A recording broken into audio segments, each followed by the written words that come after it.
नमस्कार, आप देख रहे हैं TV9 राजस्थान। मैं हूं अम्बेश श्रीवास्तव और देखिए बड़ी खबर यह है कि समरावता कांड में जो NC/ST आयोग थी उसकी रिपोर्ट आई। रिपोर्ट में नरेश मीणा को क्लीन चिट तो नहीं सौंपी गई है, लेकिन हाँ पूरे घटनाक्रम में आरोप जो है वो अब SDM पर भी हैं और पुलिस प्रशासन पर भी हैं। आयोग ने 23 पन्नों की रिपोर्ट बनाई और रिपोर्ट के आधार पर उसमें प्रशासन को भी दोषी माना गया है और SDM को भी दोषी माना गया है। घटनाक्रम क्या था वो सब आपको पता है कि किस तरीके से उपचुनाव के लिए मतदान हो रहे थे। समरावता गांव के लोगों ने मतदान का बहिष्कार किया, जिसके बाद SDM ने कुछ गांव वालों को समझाइश, कहा जा रहा है कि भाई उन्होंने समझाइश करी थी कि वोट डालिए, जबकि नरेश मीणा का आरोप था कि भाई उन्होंने जोर जबरदस्ती करके वोट डलवा रहे थे। इसमें नरेश मीणा ने उनको थप्पड़ मार दिया और उसके बाद फिर घटनाक्रम ऐसा हुआ कि आगजनी हुई, हिंसा हुई और नरेश मीणा को अगले दिन गिरफ्तार किया गया और पिछले 4 महीने से नरेश मीणा जेल में है।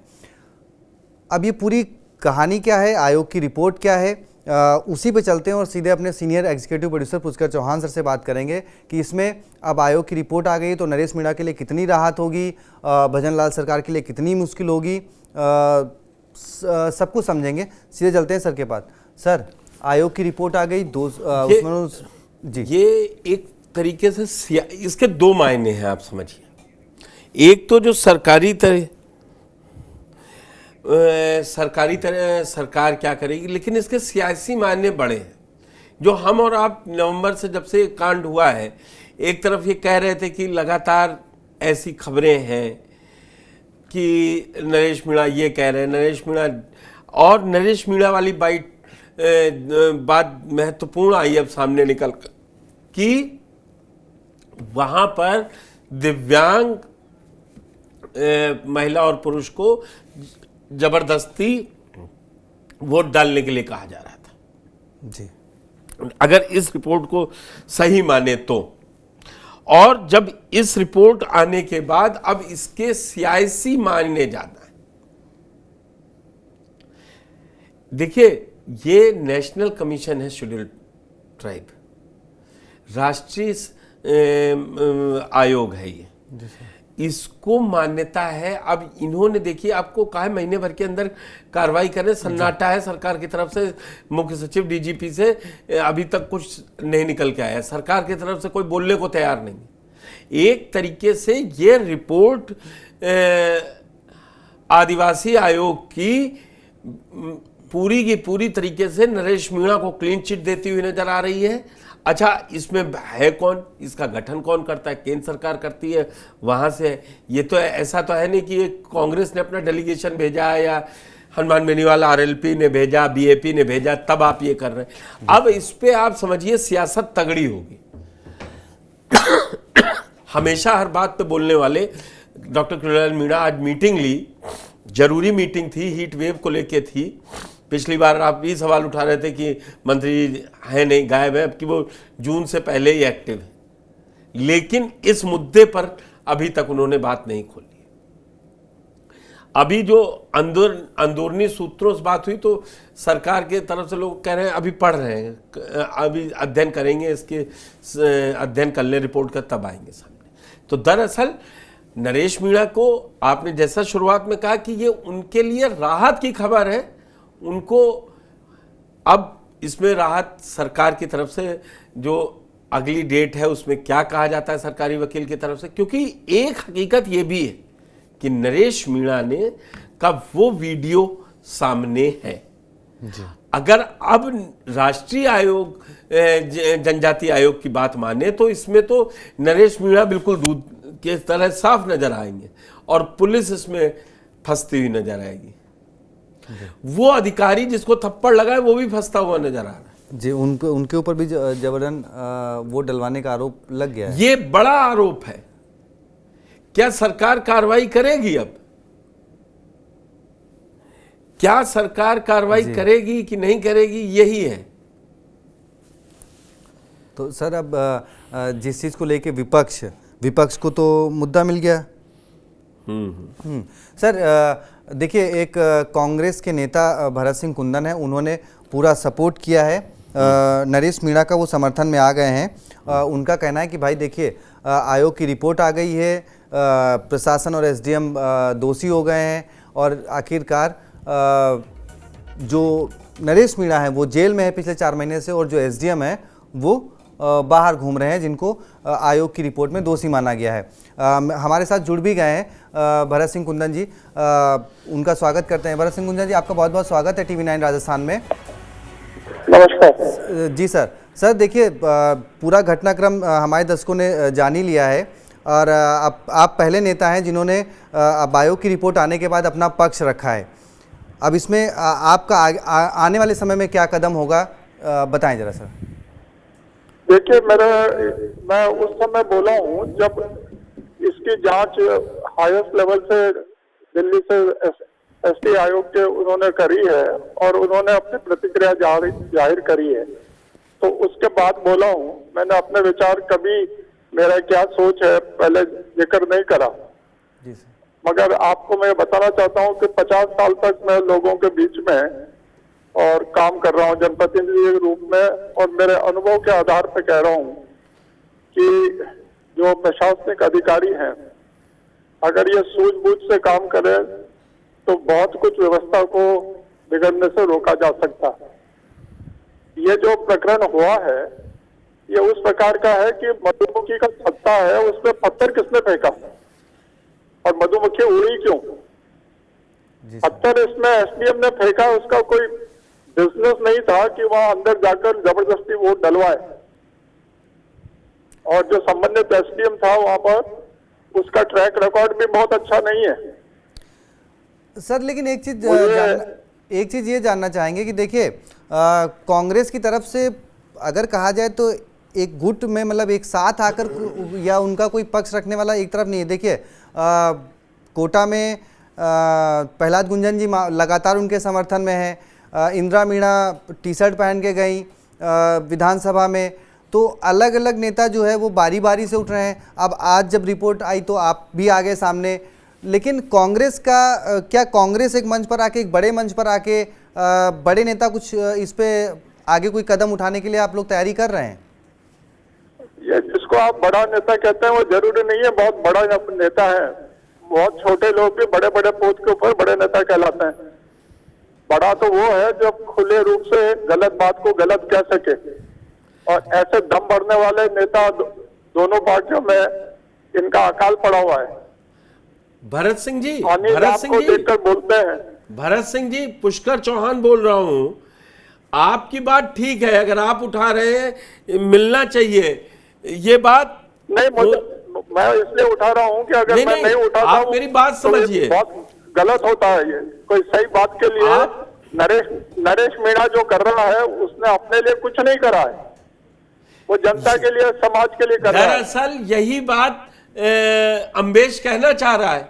बड़े नेताओं की वजह से वो तो घूम ही रहे थे, टिकट मांग ही रहे थे, आप ही लोगों ने टिकट नहीं दिया था ना। टिकट मांगना, आज सुनिए ना, आज इतना बुरा लड़ा उन्होंने लड़ा ना, आज कांग्रेस को समझ में आ रहा है। मैं वही कह रहा हूं, जो बात भरत सिंह को समझ में आ जाती है, प्रहलाद गुंजल को समझ में आ जाती है, जो ये टिकट बांटते समय जिनका टिक लगता है, जिनके सिग्नेचर होते हैं, उनको ये बात क्यों नहीं समझ में आती है? आप मेरी बात सुनिए, नेताओं को समझ में आए या नहीं आए, जनता को जो बात समझ में आती है वो जनता करके दिखाती है। जनता को समझ में आ गया है कि नरेश मीणा क्या बोल रहा है और किसके लिए बोल रहा है। नेताओं को समझ में नहीं आया तो भगवान आज नरेश मीणा 112 दिन 15 दिन हो गए, कोई नरेश मीणा को सुनने वाला है? 13-15 अप्रैल को 5-6 महीने पूरे हो जाएंगे, कोई है सुनने वाला? मुझे नहीं लगता कि ये जो है इस व्यवस्था में नरेश मीणा को न्याय मिलेगा, और न्याय मिलेगा तो वो तो आप लोग आइए ना। बहुत बड़ी रिपोर्ट दी है और मुझे पूरा विश्वास है कि अगली विधानसभा में ये एमएलए बन के बैठेगा, और ऐसे लोगों की जरूरत है। मैं गांधीवादी विचारधारा का हूँ। क्या कांग्रेस से आप कहेंगे कि वो दे मौका? मैं ऐसे भूल नहीं करूंगा कि किसी से बोलूं कि तुम ऐसा करो। भगवान सबको सद्बुद्धि दे और सही बात के लिए बोले। मैं कौन होता हूं इन कांग्रेस के नेताओं को सलाह देने वाला? ठीक है, चलिए इनके बुद्धि में विचार आएगा तो करेंगे, नहीं आएगा तो राजनीति के ताकड़ी पे तोलेंगे, तो जो ताकड़ी पे इनको जो आप सही तो लगेगा अभी वो कांग्रेस करेंगे। में ही है ना, आपने तो कांग्रेस नहीं छोड़ी है। मैं तो मरते दम नहीं छोड़ूंगा।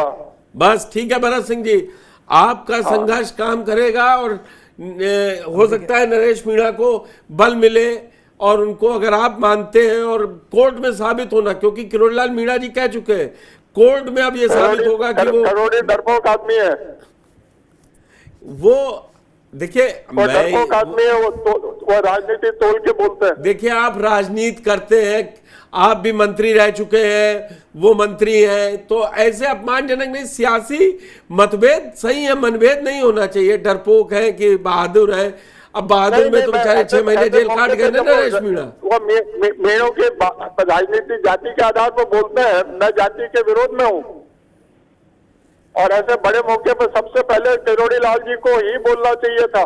मुझे उम्मीद थी कि वो बोलते, उन्होंने इस्तीफा दिया है, और इस्तीफा दिया है और दिया भी नहीं है।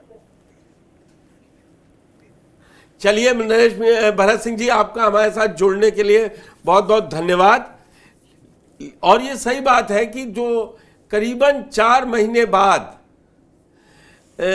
अम्बेश आप देख रहे हैं, 4 महीने के बाद अब एक आस जगी है।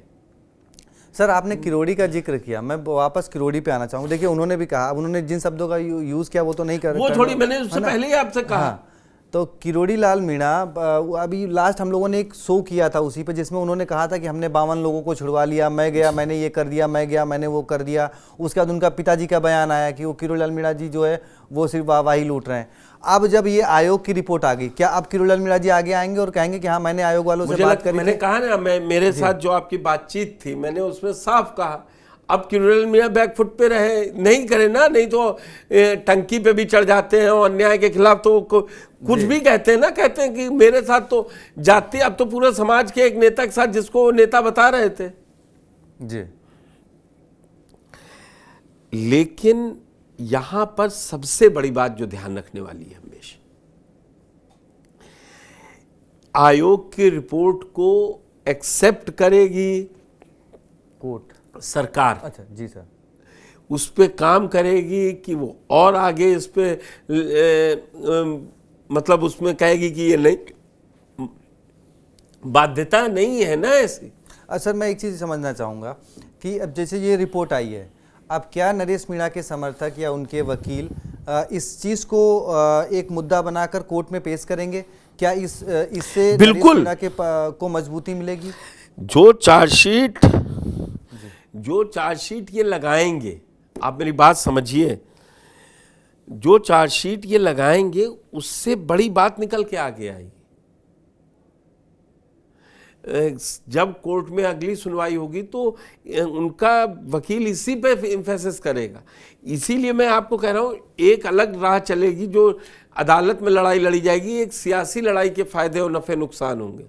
अब जरूरी नहीं है कि शांत बैठे समरसता गांव के लोग या नरेश मीणा के समर्थक आज या कल में प्रदर्शन करना शुरू करें, या प्रदर्शन का मतलब वो हमेशा उत्तेजक प्रदर्शन नहीं, वो लोग रणनीति बनाए कि ये सरकार गलत कर रही है, नए लड़के को हमारे ऐसा कर रही है, वो समाज को अब यहाँ से राजनीति पूरा टर्न लेगी कि किधर जाए वो समरसता गांव, जो देवली उनियारा का वो गांव जिसको काट के उनियारा में जोड़ा जा रहा था, वो लौट के वहीं खड़ा है। मुझे लगता है सर, देखिए बीजेपी ने तो, अब बीजेपी तो इसमें घिर गई है। कहाँ बीजेपी कहा जा रहा था कि शायद वो बीजेपी की बी, और मुझे सबसे बड़ी बात है ये national commission of scheduled tribe, ये तो गठन ही, इसमें जितने सदस्य हैं सब गठित तो मतलब केंद्र की मौजूदा जो 10 साल सरकार है उसके थ्रू है। अब सर एक चीज़ और कि क्या अब इसमें अशोक गहलोत, सचिन पायलट सरीखे नेता सामने आएंगे? क्योंकि आपको याद होगा जब ये सब पूरा कांड हुआ तो अशोक गहलोत ने कहा था कि भाई वो तो हमारे ही नेता थे, इसकी हम जांच कराएंगे। तो अब क्या वो खुल के बोलेंगे कि हाँ भाई वो सब अहमदाबाद में है 2 दिन के लिए सर? हाँ, लेकिन अब वहीं से निकल के आएगी। देखिए इसमें मुझे लगता है सचिन पायलट को बड़ी भूमिका निभानी चाहिए जी। सचिन पायलट की भूमिका ज्यादा इंपॉर्टेंट होगी, और अब वेट करना चाहिए कि सरकार की तरफ से क्या इस पर रिएक्शन है, क्योंकि ये राष्ट्रीय जनजाति आयोग की रिपोर्ट है, इसको हल्के में नहीं लिया जा सकता है। तो उन्होंने सर 30 दिन का टाइम दिया है डीजीपी को कि 30 दिन में आप, उससे पहले सरकार जाएगी, सरकार किरकिरी नहीं कराएगी।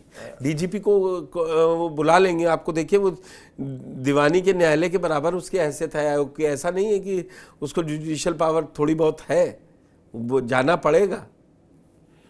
चलिए तो देखिए नरेश मीणा क्या जल्द बाहर आने वाले हैं और आयोग की रिपोर्ट में सरकार फंस रही है, और अगर फंसती है तो फिर किसके लिए मुश्किल बढ़ेगी, क्योंकि कानून व्यवस्था खुद मुख्यमंत्री भजनलाल शर्मा जी के पास है।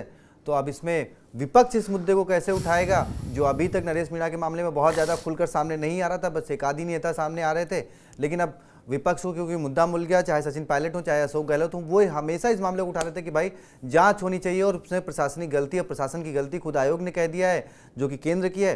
तो अब बड़े नेता जो कांग्रेस के, मैं फिर वही कह रहा हूँ कि वो अब क्या रुख अख्तियार करेंगे। वैसे सर ने जिस तरह को बताया कि वो 2 दिन के लिए अहमदाबाद हैं, अहमदाबाद से आने के बाद राजस्थान की राजनीति में अब क्या सियासत कैसे उबाल मारने वाली है, देखना बहुत दिलचस्प होगा। और नरेश मीणा के समर्थक अब इसको कहाँ तक ले जाएंगे, ये भी जानना बहुत दिलचस्प होगा। तो बने रहिए TV9 राजस्थान के साथ। चैनल को सब्सक्राइब जरूर कर लीजिए। बहुत बहुत शुक्रिया, धन्यवाद।